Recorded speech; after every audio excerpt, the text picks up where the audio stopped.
Hi everyone, welcome back to my channel smart study source. आज की video में मैं आपको बताने जा रही हूँ important questions on BPHCT 131। So watch the video till the end if you are new to my channel so please subscribe to smart study source and don't forget to like, share and comment to my video. So let's start. सबसे पहले हम अपनी unit 1 में देखते हैं। तो unit 1 में सबसे पहली चीज़ जो इंपॉर्टेंट है वो है हमारी SAQ 3, जिसमें हमें अप्रोप्रिएट स्केल लेके हमें एक वेक्टर डायग्राम ड्रॉ करना है, जो कि बहुत ही ज़्यादा इंपॉर्टेंट है। सो आप सभी अपने बुक्स में इस क्वेश्चन को मार्क कर लीजिए। Then the next important thing is this table given on page number 20 below SAQ 3 which says scalar product and its properties. ये आप सभी को पता होना चाहिए इस बारे में। अगर दो वेक्टर पैरेलल होंगे तो हमारा थीटा की वैल्यू क्या होगी, अगर परपेंडिकुलर होंगे तो थीटा की वैल्यू क्या होगी। आप सभी को ये चीज़ पता रहनी चाहिए। सो ये बहुत ज़रूरी है और आपको पेपर के टाइम ये बहुत ही ज़्यादा हेल्प करेगी। So if you want you can take a screenshot और if you have your study material right now so you can mark it in your books. Then if we talk about terminal questions, so terminal question में मैं आपको question number 5 and question number 6 mark कराना चाहूँगी, क्योंकि ये बहुत ही ज़्यादा important question हैं और पूछे भी गए हैं एग्जाम में। सो आप ये दो क्वेश्चन तो ज़रूर करके जाना and question number 9 also which is given here. So अब हम अपने यूनिट 2 की बात करते हैं। सो यूनिट 2 में जो मैं आपको बताना चाहूँगी पहले ही कि इसमें थ्योरी पार्ट हमें इतना पढ़ने की ज़रूरत नहीं है, क्योंकि जो एग्ज़ाम में पूछा जाता है यूनिट 2 से वो हैं इसके numerical and examples plus SAQs and some terminal questions, जो कि मैं आपको मार्क कराने जाऊंगी अभी आगे वीडियो में। सो आप प्लीज़ इन्हें बहुत ही ज़्यादा इंपॉर्टेंट कंसिडर करें। और अगर आपके पास स्टडी मटेरियल नहीं है सो आप स्क्रीनशॉट ले लीजिए, और जिनके पास स्टडी मटेरियल अभी अवेलेबल है सो वो अपने स्टडी मटेरियल में मार्क कर सकते हैं। Firstly SAQ 1 is very important, you can mark it in your books. Then the next important thing is SAQ 2. You can also mark it or you can take a screenshot of these questions. This is the example given for scalar product of vectors. आप इसको भी consider करें as most important, जिसमें हमें determine करना है work done in a moving object. Then the next important question is of SAQ 3, जिसमें हमें एंगल कैलकुलेट करने हैं बिटवीन द वेक्टर्स, जो कि एग्जाम में पूछ लिया जाता है और प्रोजेक्शन के ऊपर भी क्वेश्चंस पूछ लिए जाते हैं। सो इन्हें आप मोस्ट इंपॉर्टेंट कंसिडर करें। Then the next important thing is example 2.3 given on page number 47 and SAQ 4।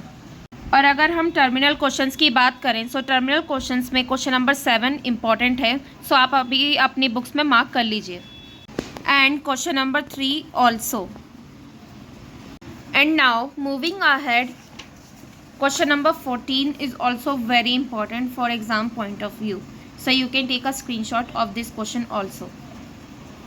So अब हम अपनी यूनिट 3 पे पहुंच चुके हैं। जैसे कि हमने अभी यूनिट 2 में न्यूमेरिकल्स एंड बहुत सारे क्वेश्चंस देखे जो कि इंपॉर्टेंट है for exam point of view, बिल्कुल उसी से अपोजिट यूनिट 3 है। इसमें हमें न्यूमेरिकल तो हम ज़रूर देखेंगे, पर उससे पहले हमें थ्योरी का पार्ट पता होना चाहिए, क्योंकि यूनिट 3 में सबसे ज़्यादा इंपॉर्टेंट जो है वो है थ्योरी पार्ट। अगर किसी बच्चे ने उसी को ही अच्छे से अंडरस्टैंड कर लिया तो वो न्यूमेरिकल भी अच्छे से कर पाएंगे। सो सबसे पहले मैं आपको इंपॉर्टेंट थ्योरी पार्ट बता देती हूँ, जो कि आपको पता होने चाहिए इस चैप्टर से। आपको पता होना चाहिए कि order and degree of ODE जो होती है ऑर्डिनरी डिफरेंशियल इक्वेशन, आपको इसके बारे में पता होना चाहिए, इसके बारे में नॉलेज होनी चाहिए। और ये जो बॉक्स में गिवन है on page number 66 in your unit 3, और इसी के नीचे ही एक बहुत ही इंपॉर्टेंट बॉक्स में कुछ पॉइंट्स मेंशन है regarding linear and non linear first order ODE। So आपको इसके बारे में भी पता होना चाहिए। Then the next important thing is method of separation of variables. आपको पता होना चाहिए कि वेरिएबल को कैसे सेपरेट करते हैं, कौन से मेथड यूज़ करा जाता है वेरिएबल को सेपरेट करने के लिए। सो ये पूरी स्टेटमेंट्स हैं कि कैसे किस फॉर्मूले से सेपरेट करे जाते हैं वेरिएबल, आपको इसके बारे में भी पता होना चाहिए। मैंने यहाँ पर लिख भी रखा है लर्न इट। देन एग्जाम्पल 3.1 में अच्छे से समझा रखा है कि method of separation of variable कैसे होता है। और अगर आपको ये चीज़ समझ नहीं आती है यूनिट 1 में से, 2 में से या 3 में से, किसी भी यूनिट में से रिगार्डिंग BPHCT 131 आपको कोई भी मेथड समझ नहीं आ रहा है या न्यूमेरिकल समझ नहीं आ रहा है, आप मुझे कमेंट सेक्शन में ज़रूर बताना। मैं सेपरेट वीडियो बना दूँगी उस टॉपिक या क्वेरी के रिलेटेड। आपको मेथड ऑफ सब्स्टिट्यूशन के बारे में भी पता होना चाहिए, जो कि एग्जाम्पल 3.4 में गिवन है। Then the next important question is of SAQ 5, जिसमें हमें आइडेंटिफाई करना है the first order homogeneous ODEs। एग्जाम्पल 3.5 is very important to understand, which is regarding first order homogeneous ODEs. So in our unit 4 example 4.2 is very important, so आप इसे भी पढ़कर ज़रूर जाना। और यूनिट 4 से ज़्यादातर चीज़ें नहीं पूछी जाती हैं, बहुत ही कम चीज़ें पूछी जाती हैं। सो मैं आपको टर्मिनल क्वेश्चंस में से यूनिट 4 के कुछ क्वेश्चंस बता देती हूँ जो कि इंपॉर्टेंट है, आप इस यूनिट में से करके जा सकते हैं। वो है क्वेश्चन नंबर 2 जो कि एग्जाम में पूछा गया है, एंड क्वेश्चन नंबर 3 ऑल्सो। सो आप ये 2 क्वेश्चन ज़रूर ही करके जाना। सो अब हम आ गए हैं अपनी यूनिट 5 पे, जो कि है Newton's law of motion and force. ये बहुत ही ज़्यादा स्टूडेंट का फेवरेट सब्जेक्ट होता है, टॉपिक होता है। ये टॉपिक हम अपनी क्लास 9th से पढ़ते हुए आए हैं रिगार्डिंग न्यूटन्स लॉ। सो पहली चीज़ जो इस यूनिट से इम्पॉर्टेंट है वो है Newton's first law of motion.